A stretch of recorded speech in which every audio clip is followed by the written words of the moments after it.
treating others with love does not necessarily mean allowing others to do as they wish.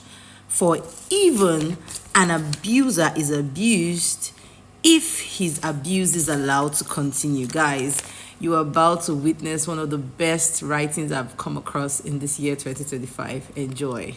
This is called Mastery of Love, written by Clems Josiah. It's phenomenal. Just listen. I'm going to read in a couple of, intakes, things from it, and enjoy. Now, so often, under the old understanding, people well-meaning and well-intentioned and very many religious did what they thought would be best for the other person in the relationship, right? Sadly, all this produced in many cases, and in most cases, was continued abuse by the other, continued mistreatment, continued dysfunction in the relationship. If you're being abused, listen to it. Even if you're not being abused, about to enter a relationship, listen very intently. Ultimately, the person trying to do what is right by the other, to be quick to forgive, to show compassion, to continually look past certain problems and behaviors, becomes resentful, angry, and mistrusting even of God. For how can a just God demand such unending suffering, joylessness, and sacrifice, even in the name of law?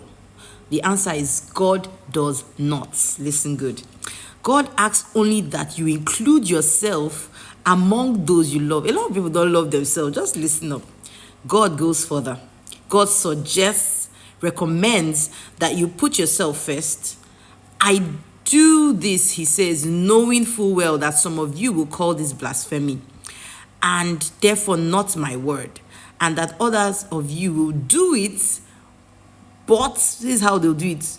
They will do it, even worse, or what they will do with it, they will accept it as his word and misinterpret it or distrust it, or give it their own purposes or to justify it, ungodly acts.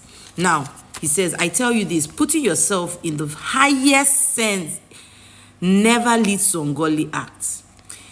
If, therefore, you have caught yourself in an ungodly act as a result of doing what is best for you, someone can say, I'm doing what's best for me, but listen, so this is it. The confusion is not in having put yourself first, but rather in misunderstanding what is best for you. Of course, determining what is best for you will require you to also determine what you are trying to do. This is an important step that many people ignore.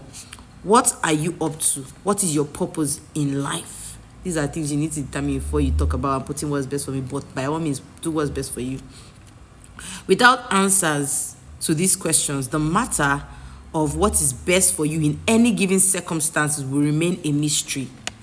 As a practical matter, again, leaving esoterics aside, if you look to what is best for you in these situations where you are being abused, at the very least, what you will do is to stop the abuse. And that will be good for both you and the abuser. That stopping the abuse will be good for both you and the abuser. For even an abuser is abused when his abuse is allowed to continue.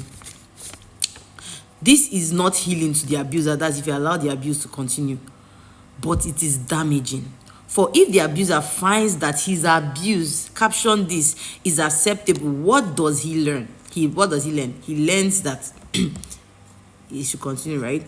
Yet, if the abuser finds his abuse will be accepted no more, yet, what has he been allowed to discover?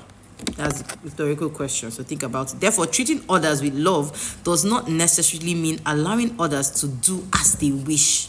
The most profound statement I've ever come across this year. Parents learn this early with children. Very important. Adults are not so quick to learn it with other adults, nor nations with nations. Yet, despots cannot be allowed to flourish, but must be stopped in despotism.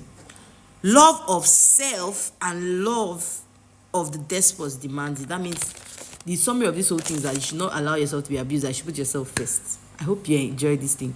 I hope I'll be able to do more of this. If you want more of this, comment interested. It's one of the most profound things. If you're about to go into a relationship, it's a relationship series, but it starts with knowing yourself. A lot of people do not even like themselves, and that's the real reason for many relationship problems. And they'll say, "Oh, I love."